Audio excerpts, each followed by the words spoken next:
नमस्कार साथियों, स्वागत है आपका अपने YouTube channel target study hub पर। सवर्ण आरक्षण पर ग्रहण उसी समय लग गया था जब वो लोकसभा और राज्यसभा से पास होकर के जो समाज कल्याण और अधिकारिता मंत्रालय ने इसको ये पुष्टि की कि राष्ट्रपति की इस पर मुहर लग चुकी है। तो दोस्तों, जब से इसका ग्रहण लगा, यानी ये कह सकते हो कि जब से सुप्रीम कोर्ट में इसके खिलाफ याचिका दाखिल की गई, तब से लगातार लोगों की जो धुकधुकी थी वो बनी हुई थी कि हमारा जो आरक्षण है, सवर्णों का जो आरक्षण है, उसका क्या होगा क्या नहीं होगा। जस्टिस यूयू ललित साहब का रिटायरमेंट डेट आज यानी 8 नवंबर था। उसके पहले जब 27 सितंबर को ये फैसला रिजर्व किया गया, तभी मैंने आप लोगों को एक वीडियो के माध्यम से बताया था, निश्चित तौर पर जो आपका आरक्षण है ये आपके ही पक्ष में आएगा, इसमें कोई भी संशय नहीं है। देखिए, उसमें कारण क्या था कि हमने चीज़ों को ठीक तरीके से देखा था, लेकिन 5 जज की जो संवैधानिक पीठ है, इसमें जो यूयू ललित साहब हैं, इन्होंने इसकी प्रतिकूल प्रविष्टि दी, यानी इसके ये पक्ष में नहीं रहे। एस रविंद्र भट्ट साहब भी इसके जो है पक्ष में नहीं रहे।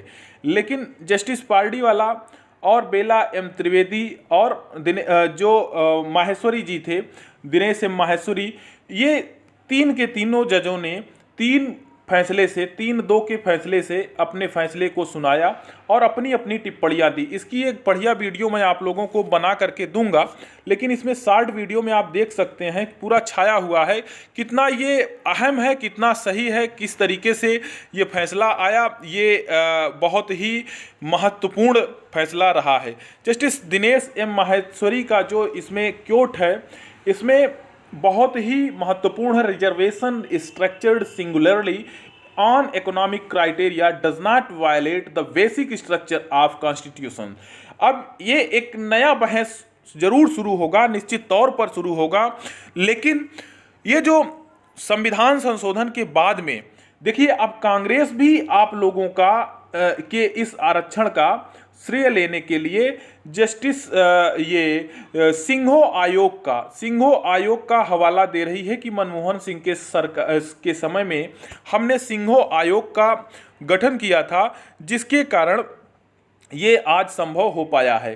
जिसकी टिप्पणी आप यहाँ पर ये देख सकते हैं, ये कांग्रेस की प्रतिक्रिया है और धर्मेंद्र प्रधान जी की प्रतिक्रिया है, और मुख्यमंत्री योगी आदित्यनाथ जी ने भी इस पर टिप्पणी किया है।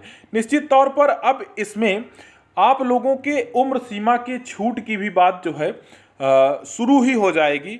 क्योंकि जो है जब तक संविधान पीठ इस पर मुहर नहीं लगाई थी, संविधान ये इस आरक्षण का की अस्मिता पर ही सवाल था, लेकिन अब इसकी अस्मिता के सवाल से एकदम प्रश्न चिन्ह हट चुका है।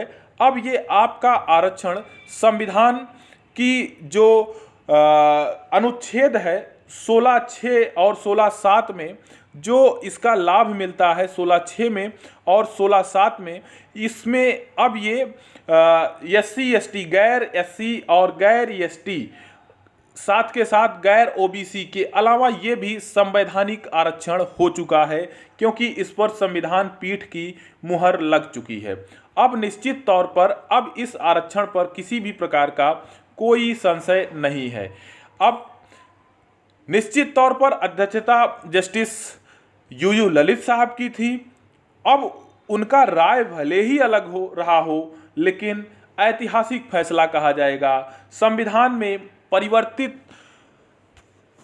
करने का जो बीड़ा उठाया था भाजपा ने, उसको मुहर लगाने का काम इनकी अध्यक्षता में जो संविधान पीठ गठित की गई थी वो हुआ, तो इनका भी श्रेय जाएगा ही जाएगा, सबका श्रेय जाएगा, पूरी संविधान पीठ को जो है इसके लिए श्रेय जाएगा।